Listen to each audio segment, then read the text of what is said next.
नेपाल सरकार वैदेशिक रोजगार बोर्डक सचिवालय आ रेडियो नेपालक सहकार में तैयार कैल गेल रेडियो कार्यक्रम वैदेशिक रोजगारी।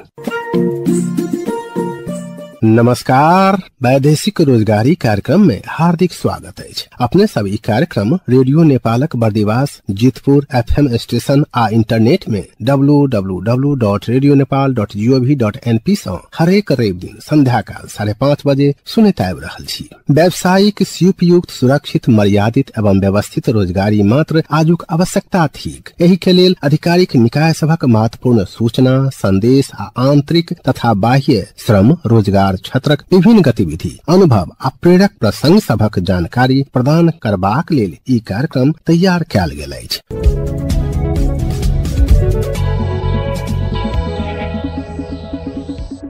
आजुक कार्यक्रम में इजरायल स्थित नेपाली दूतावास द्वारा उद्धार एवं सुरक्षा प्रयास में आवश्यक समन्वय आ संपर्क भ रहला कारणे नहीं उगतेबाक लेल आग्रह कयलक अछि। अहिना नेपाली केयर गिवर सब रहल केयर सेंटर में सुरक्षा के व्यवस्था की अछि, वीसा लागियो क नहीं जा पाओल केयर गिवर सब के लेल आब केहन व्यवस्था कैल जात सहितक विषय में आजु कार्यक्रम केंद्रित केने छी। संगे रोजगार विशेष खबर आ संदेश सब सेहो अछि। कार्यक्रम सुन के संग दैत रहब, अध्ययन सँ सुनैत रहब।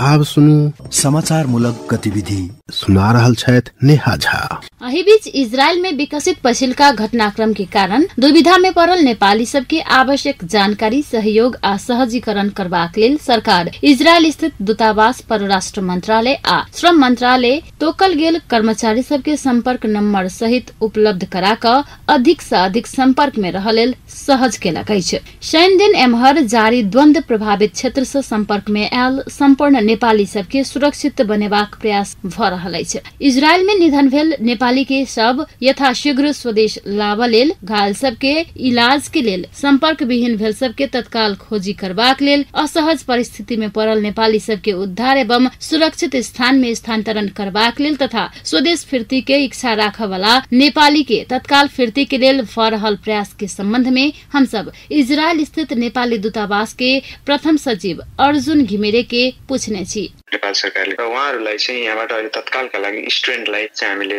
रेस्क्यु गर्छौं। सँगसँगै दूतावासले चाहिँ एउटा जुन रजिस्ट्रेसन सुरु गरेको छ यहाँबाट नेपालीहरू फर्किन चाहने नेपालीहरूको सूचीका लागि, त्यसमा चाहिँ थुप्रै वर्करहरूको पनि रिक्वेस्ट आएको हुनाले स्टुडेन्ट रेस्क्यु भइसके पछाडि चाहिँ फेरि उहाँहरूको वर्करहरूको रेस्क्यु पनि हामी स्टार्ट गर्छौं। हो छलैत इजरायल स्थित नेपाली दूतावास के प्रथम सचिव अर्जुन घिमिरे। प्रथम सचिव घिमिरे नै अगुत्यालेल आग्रह केला के बादो G2G प्रक्रिया से इजरायल पहुंचल श्रमिक सबके भोगाई के हनाई छे। इजरायल में कार्यरत एक गुटे श्रमिक नीता राउत के पूछने छी। नेपालीहरूलाई चाहिँ नर्सिङ होममा नै बस्ने व्यवस्था गर्दैछ। उहाँहरूले खाने बस्ने सबै व्यवस्था चाहिँ गर्दिनुहुन्छ, किनभने नर्सिङ होममा चाहिँ सुरक्षित हुन्छ। अब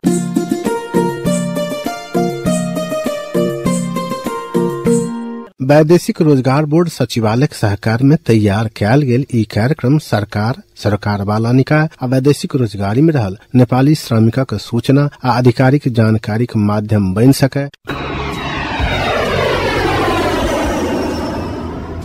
इजरायल से नेपाल वापस होबा चाहनिहार नागरिक के सरकार स्वदेश वापस हेबाक लेल नेपाल एयरलाइंसक चार्टर विमान पठौलक अछि। काल्हि भेल पत्रकार सम्मेलन में परराष्ट्र मंत्रालय प्रवक्ता सेवा लम्साल 265 विद्यार्थी मध्य 10 गोटे के निधन भेल आ किछु संपर्क में नहीं रहल कहैत बाकी के 250 सीटक वाइड बॉडी विमान से एक बेर अनबाक तैयारी सहित विमान पठाओल जानकारी देलनि। ओ केयर गिवर के रूप में गेल कामदार सब इजरायली परिवारक सदस्य बन कर रहल आ एखन ओ सब कम जोखिम भेला कारणे विद्यार्थी के सुरक्षा पहिल प्राथमिकता रहल बतौलनि। मंत्रालय के अनुसार इजरायल में विद्यार्थी या अन्य विभिन्न सेक्टर में कार्यरत श्रमिक सहितक संख्या लगभग 4500 रहल अछि। सरकार राजनीतिक तह में आधिकारिक निर्णय अतिरिक्त तत्काल व्यक्तिगत आ पार्टीगत रूप से हो इजरायल भ्रमण नहीं करबाक लेल आग्रह कयलक अछि।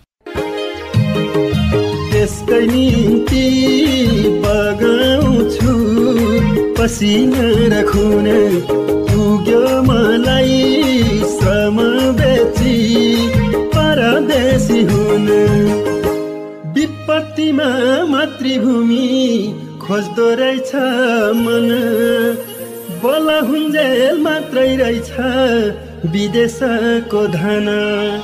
पौरखी छु देशभित्रै, बस्छु उद्यम गरी, श्रम होइन उत्पादनै बेच्छु संसार भरी। स्वदेशमै लगाउँ सिप, विदेश जाने साटो पसिनाले भिजाउँ अब आफ्नै देशको माटो।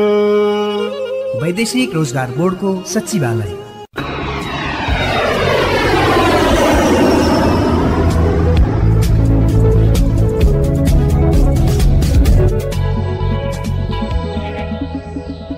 नेपाल सरकार आ इजरायल सरकार बीच संपन्न श्रम समझौता बमोजिम इजरायल के दीर्घकालीन सेहार केन्द्र में सहायक कामदार के लिए छनौट भक भिसा से हो प्राप्त क चुकल 24 गोटे नेपाली सब यह सप्ताह उड़बाक तैयारी में छलैत। मुदा जारी द्वंद्व के अवस्था में इजरायल के यात्रा नहीं करबाक लेल सरकार आग्रह केने अछि।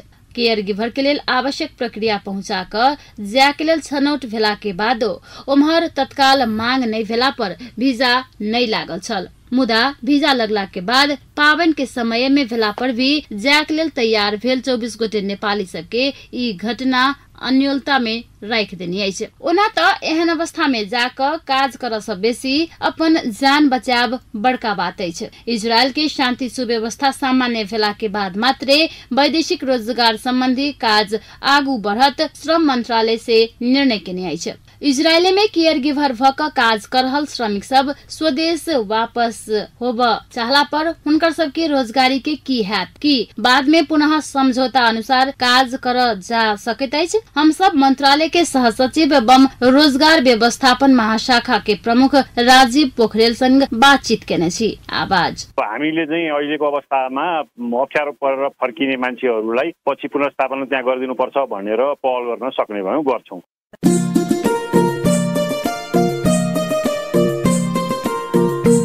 हेर माइला, विदेशमा श्रम पसिना बगाएर त्यसरी कमाएको पैसा त आफ्नो सिप अनुसार कुनै आयमूलक काममा लगाएर आय आर्जन गर्ने तर्फ पो लाग्ने हो त। तिमी जस्तै कतिले वैदेशिक रोजगारबाट कमाएको पैसाले गोलभेडा खेती, बङ्गुर पालन, माछा पालन जस्ता काम गरेर मनज्ञ आमदानी गरेका छन्। त्यसैले परदेशमा दुःख गरेर कमाएको पैसालाई आयमूलक काममा लगाएर आय आर्जन गर्ने तर्फ लाग्नुपर्छ। त्यसो गरे फेरि पैसैकै लागि विदेशिनु त पर्दैन नि। बेलैमा बुद्धि पुर्याऊ है माइला। हो, तपाई पनि विदेशमा कमाएको धनलाई आयमूलक काममा लगाएर आफू र आफ्नो परिवारको भविष्य सुनिश्चित गर्नुहोस्। वैदेशिक रोजगार बोर्डको सचिवालय। अंतिम में आप कुछ खबर सब। जर्मनी नागरिक सरह सेवा सुविधा पैबा सन नेपाल सो प्रशिक्षार्थी श्रमिक लजवा के विषय में नेपाल आ जर्मनी सरकार बीच द्विपक्षीय श्रम समझदारी में हस्ताक्षर संपन्न भेल अछि। आब सरकार संग भेल श्रम समझदारी अनुसार सरकारी स्तर से आवेदन मांग क पठाओल जाय। अहिना नेपाल आ यूरोपीय देश रोमानिया बीच सेहो द्विपक्षीय श्रम समझौता भेल अछि। जल्दीए सरकार प्रक्रिया पहुंचा क ई देश सब जा सकबाक वातावरण बनाओ। विदेश में जायत काल अपन गाम ठाम के नाम सही रूप में बतौला पर विदेश में जोखिम के न्यूनीकरण में सहज होबाक जनाओल गेल अछि। सुनी हिनक सभक आवाज। श्वेता कुमारी, हमर घर जनकपुर धाम उप महानगर पालिका वार्ड नंबर 22। हम आप्रवासी स्रोत केंद्र धनुषा में सूचना तथा परामर्शकर्ता के पद में काम करी छी और ये आप्रवासी स्रोत केंद्र धनुषा सीडीओ ऑफिस भीतर 20 और 21 नंबर कोठा छै, जैमे 20 नंबर कोठा में सूचना दिए के काम हम करी छी और निशुल्क सीप तालीम सब जे विदेश में जाय छथिन सेवाग्राही सब कामदार सब सीख के लेल उनका सबके सीख के लेल उत्प्रेरित करी छी, जानकारी दै छियै और या प्रवासी स्रोत केंद्र सही सूचना दै छै, निशुल्क सीप सिखाबै छै और वैदेशिक रोजगार के क्रम में कोनो कामदार यदि ठगा जाय छै, समस्या में पड़ जाय छै तो ओकरा न्याय दियाबे के काम करे छै और साथ साथे वित्तीय साक्षरता विदेश से आयल पैसा के केना क सदुपयोग करते, बचत करते, आय आर्जन करते, तै के लेल भी वित्तीय साक्षरता कार्यक्रम भी संचालन होय छै गांव में अहाँ सबके गांव समाज में चाहे कर कुटुम्ब के आफंत सबके जे कोनो हन वैदेशिक रोजगार संबंधी समस्या छै अथवा बुझ सुझ के छै विदेश केना के जाय के चाही त सुरक्षित भ के जेतै बेसी पैसा कमेतै सुरक्षित भ के एतै यदि ठगा जेतै त कत संपर्क करतै तै के लेल विस्तृत में बुझ के लेल यदि अहाँ सबके जरूरी छै त आप्रवासी स्रोत केंद्र धनुषा में आकर 20 नंबर कोठा में संपर्क करू आ जिनका समस्या छै से 21 नंबर कोठा में निवेदन दियो न्याय दियाबे के लेल हम सब सहयोग करो। हमर नाम रामसुन्दर यादव कंचनरूप नगरपालिका द्वारा संचालित सुरक्षित आप्रवासन कार्यक्रम में हम परामर्शकर्ता के रूप में काम करे छिए और ई आप्रवासी स्रोत केंद्र खास क्या चाहिए वैदेशिक रोजगार में जाए वाला कामदार सबके लागि चाहिए निःशुल्क सही सूचना देनाइ सिप सब सिखेनाइ वैदेशिक रोजगार क्रम में जे आदमी सब ठगी में पड़ गेल छै जेना ककरो पैसा पासपोर्ट लेके विदेश नहीं उड़ा दे रहल छै विदेश में जाके अल्पत्र में पड़ गेल छै कतेक से पैसा पासपोर्ट लेके होल्ड कए रहल छै ई समस्या आवत समस्या सब छै ओहन समस्या यदि छै त ई आप्रवासी स्रोत उप केंद्र जे इलाका प्रशासन कार्यालय के हाता भित्र रूम नंबर 6 में छै ओइठना संपर्क कए के अहाँ सब सहयोग सब ले सकै छी। और दोसर में की छै ई खास कए के ई आप्रवासी स्रोत केंद्र 5टा क्षेत्र में काम करे छै। एक नंबर में निःशुल्क सूचना देनाइ दोसर में सिप सब सिकेनाइ तेसर में चाहिँ वैदेशिक रोजगार क्रम में जे ठगी में पड़ गेल छै ओहन सबके लागि न्याय के लागि चाहिँ सम्बन्धित ठाउँ में पठानाइ और चौथा में अहाँ के वैदेशिक रोजगार क्रम में जे रेमिटेंस पठबै छै ओकर चाहिँ सही सदुपयोग करे के लागि चाहिँ वित्तीय साक्षरता क्लास संचालन छै। और पांचवा में अहाँ के मनोसामाजिक परामर्शकर्ता जे वैदेशिक रोजगार क्रम में जे एकदम पीड़ित भए गेल छै एकदम ओकर घर परिवार में आत्मबल जे घटै छै ओकरा चाहिँ मनोसामाजिक परामर्शकर्ता सब ओकरा घर परिवार के सुरक्षित बनबै के लागि ई काम सब कए रहल छै। हमर नाम अंशु कुमारी शाह है हमर घर गोरैता नापा 10 सिसौटिया भेलै हम मलंग में एमआरसी में काम करै छी परामर्शकर्ता के रूप में ठगी केस मृत्यु केस जेल केस ऐसन केस सब आबै छै कोई केस के लागि हम तपाई अहिले वैदेशिक रोजगार बोर्ड सचिवालय र रेडियो नेपालको सहकार्यमा तयार पारिएको रेडियो कार्यक्रम वैदेशिक रोजगारी सुनिरहनु भएको छ।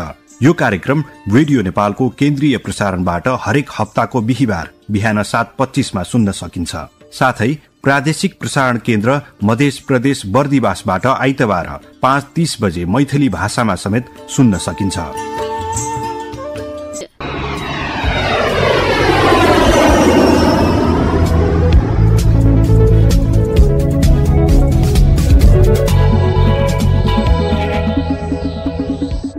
वैदेशिक रोजगारमा संलग्न नेपाली श्रमिक तथा निजका परिवारलाई वैदेशिक रोजगार बोर्डबाट प्रदान गरिने उद्धार राहत क्षतिपूर्ति लगायतका कल्याणकारी सेवाहरू सूचना प्रणाली मार्फत अनलाइन उपलब्ध गराउन यो प्रणाली बनेको हो। श्रम स्वीकृति लिई वैदेशिक रोजगारीमा गएका नेपाली श्रमिक तथा निजका परिवारले यो प्रणालीको प्रयोग गरी सचिवालयले दिने सेवाहरू प्राप्त गर्न सकिन्छ। जस्तै शैक्षिक छात्रवृत्ति श्रमिकको परिवारले पाउने स्वास्थ्य उपचार खर्च अलपत्र सब नेपाल ल्याउन अलपत्र परेका श्रमिकलाई स्वदेश ल्याउने सेवा त्यस्तै श्रमिकको मृत्यु अङ्गभङ्ग गम्भीर बिरामी भएमा नियमानुसार पाउने आर्थिक सहायता र निशुल्क शव धुवानीको सेवा लिन पनि यो प्रणाली प्रयोग गर्न सकिन्छ।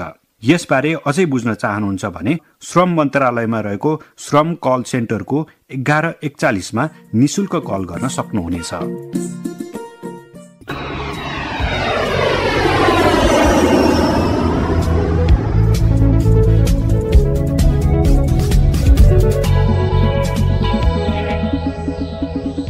वैदेशिक रोजगार बोर्डक वेबसाइट www.fepb.gov.np सँ फुर्सत के समय में देख सकै छी। समय संकेत लगभग द चुकल अछि।